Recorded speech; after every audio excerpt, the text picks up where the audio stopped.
Hello, hello, hello. Welcome again. This is your agronomist Farm with Fred, and today I'm excited uh, for another training. Like I've always been telling you, when I see something good, when I do something good, I'll always let you know. In our past discussions, we have tackled few things in order to improve the health of our crop and the health of our soil. And among the things that we have talked about in the recent past is one, crop rotation, two, improving soil health.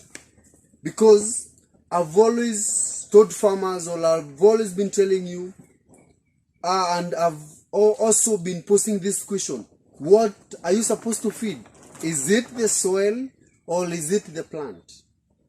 That has been a very hard question for the farmers. But as for me, in my opinion, it is the soil that we feed.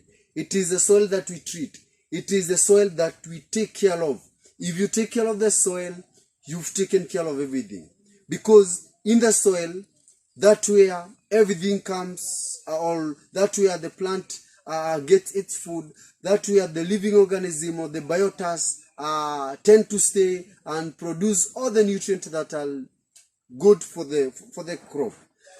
Now, most of the times, or many of the times that we exhaust our soil, especially to greenhouse farmers, we are advised not to do a monocropping because we may introduce a disease, or a disease may come through the soil that may destroy the crop, and it won't be a good venture in the future.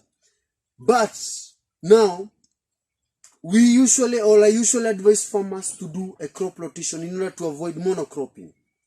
And most of the crops, or most of the plants that we use for crop rotations, some takes up to from 3 to 5 months. Now, a farmer waiting for 3 to 5 months, it becomes quite not interesting.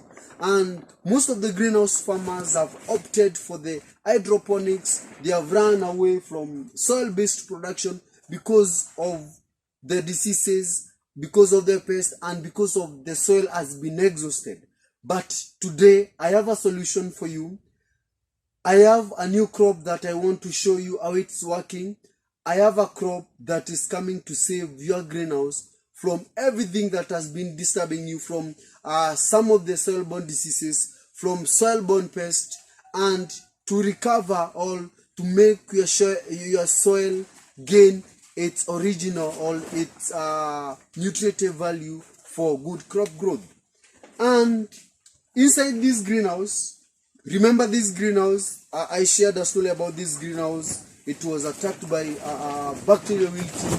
Remember these tomatoes that were badly affected, and we lost everything in this greenhouse.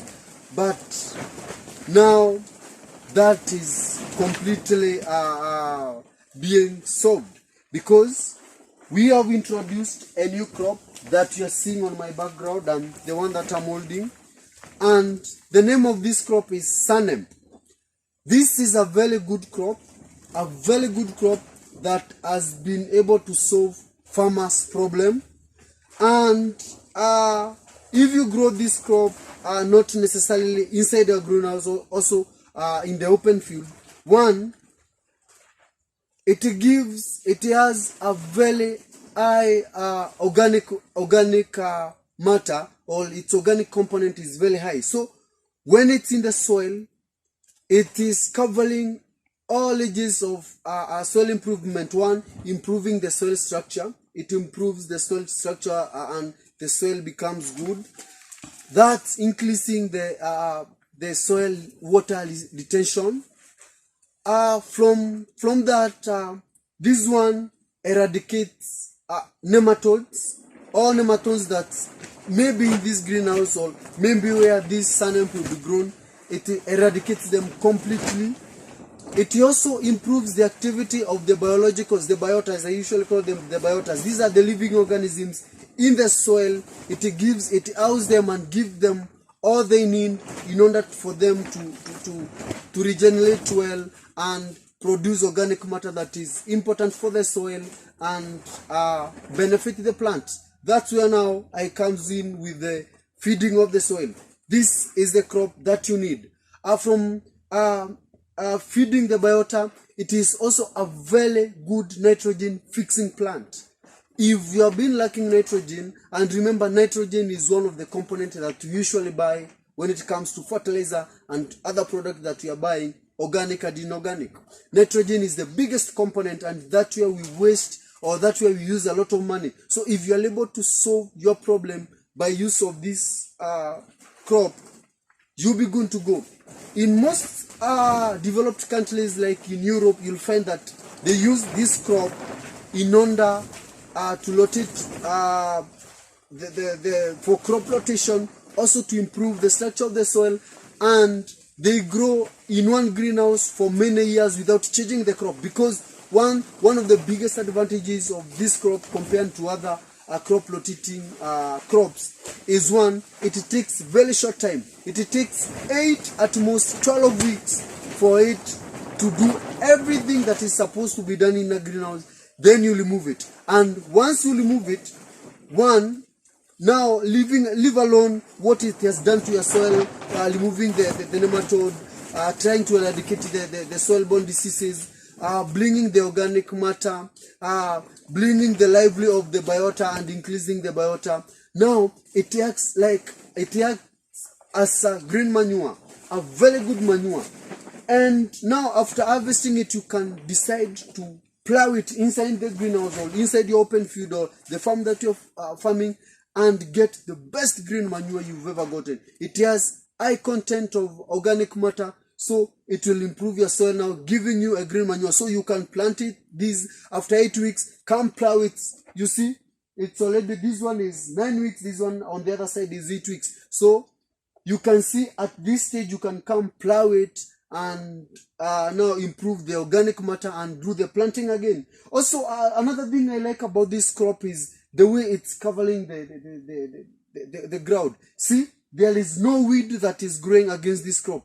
It is controlling all the winds and controlling everything to an extent that even if I come and plow this greenhouse at this point, I will have no weeds, or I don't need to plow, because already SunHemp has already improved and controlled majority of the weeds inside here. Comparing it with other rotating crops or other crops that we use for rotation, this one is among the best. If you don't want to use it as a green manure for the farmers who are doing animals, or they are doing other animals like pigs and everything, it acts as one of the best fodders, because, one, it's high protein levels, measured, tested to be having over 30% protein levels. So if you take this and feed it to your animals, feed this to your pigs, it is outdoing some of the product that you use and some of the product that we struggle doing, working for, in order to give us the proteins. This doesn't need any fertilizer.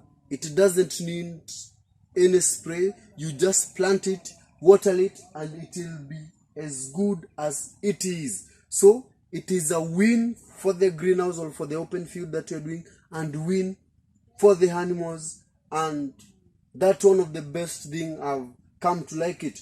If you don't want to use it as fodder again, you do it as manure. It will be win for the soil and win completely for the manure, because the whole growing season will have sorted everything that is needed to be sorted in order to have a good and healthy crop.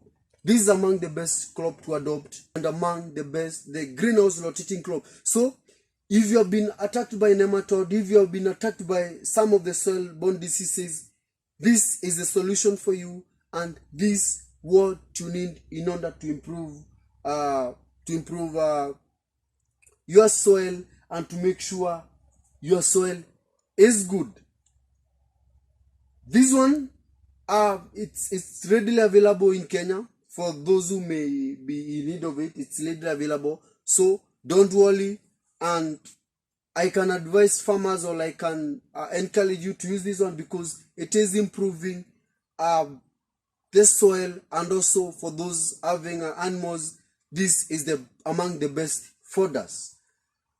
The name of the crop, again to remind you, is called Sun-Hemp. You can look for it and see its value, and I encourage you to use it in order to improve your greenhouse and your farming activities.